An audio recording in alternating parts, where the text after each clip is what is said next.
it's worked in Japan, it's worked in Korea. You did the deal with Europe, you did the deal with the UK. What's sort of out there that's still there? I think India's kind of still out there, although it seems like they are capitulating a little bit. I saw that they just bought a lot of liquefied petroleum gas from the United States in November. What are the big sort of hot button places that you want to... I'll tell you a story about India. So if you remember, so I did the first deal, the UK deal, and we told the UK that they had to get it done by 2 Fridays from now, that was the date, that the train was going to leave the station by 2 Fridays, because I have a lot of other countries doing things, and if someone else is first, they're first. And President Trump does deals like a staircase. First stair gets the best deal. You can't get the best deal after the first guy went. Everyone says, I want the UK deal. I want the UK deal. The answer is no, they were first. They took the chance.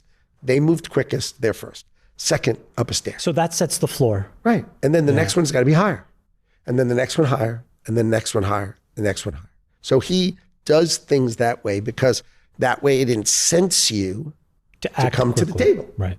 Right. You could have 3 countries who are the second deal. They all get done at the same time. Right. But if you want to wait and see how it goes, that's at your risk. So he does the UK deal, and they had to get it done by Friday. And Thursday afternoon, Keir Starmer's on the phone, the president. They do their deal Wednesday night, and on Thursday we have a press conference and we announce it. Okay. So everybody asked the president, who do you think is next? And if you look back at the time, he talks about a variety of countries, but he names India a couple of times publicly. It's not like a big secret. And we were talking India, and we told India you had 3 Fridays. You put them on a shot clock. Well, they have to get it done because what happens is I have lots of other countries, and when those other countries do their deal, the staircase goes up. And now the president, during all these deals, he would refer to me as the greatest table setter who ever lived. Okay, because you've never had anybody who was as successful as me as a businessman before, who's just the table setter. That's basically, so, because what I would do is I would negotiate the contracts and set the whole deal up. But let's be clear, it's his deal. Yeah. Okay, he's the closer, he does the deal. So I said, you got to have Modi, it's all set up. You have to have Modi call the president. And they were uncomfortable doing it. So Modi didn't call. Wow. So that Friday left. The middle of the next week, we did Indonesia, the Philippines, right? Vietnam. We announced a whole bunch of deals. Malaysia in that period. So we did these whole bunch of deals. So that's like... that staircase. And they were and because we negotiated them and assumed India was going to be done before them, I had negotiated them at a higher rate. So now the problem is the deals came out at a higher rate. Right. And then India calls back and says, oh, okay, we're ready. I said, ready for what? It was like 3 weeks later. I go, are you ready for the train that left the station 3 weeks ago? So what happened is they just, sometimes there's that seesaw and people are on just the wrong side of the seesaw. When I was young in business and I was a trader.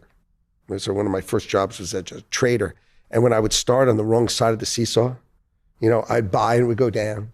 And then I'd sell, it would go up, and then I'd buy, it would go down. And sell. Like when you're on the right side of the seesaw, you can't lose. Yeah. You buy, it goes up, and then you sell it, it goes down, and you buy, it goes up, and sell it, goes down, and you feel like you're the king. Yeah. But when you're on the wrong side of the seesaw, what I used to do is I used to put the phone down.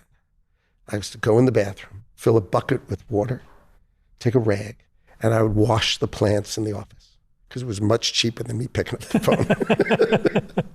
So, and then people would call and say, can I speak to Howard? And they go, no, he's in a meeting. And meanwhile, they look up and there I am washing the plant. Because whatever I did, I would get back in there and I'd touch it. It would go the wrong way.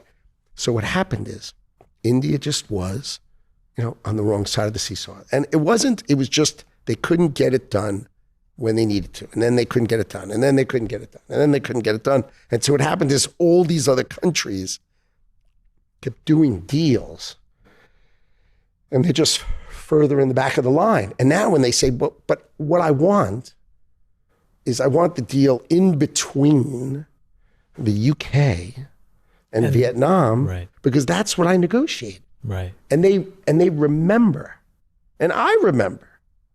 And they say, but you agreed. And I said, then. Not now, then.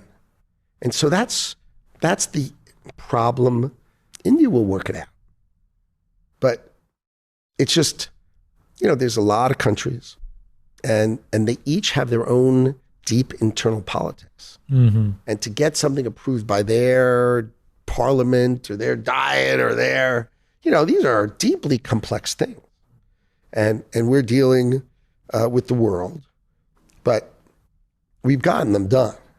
We got Europe done, right? We did Japan, then I did Europe, then we did Korea, and we've done country after country after country.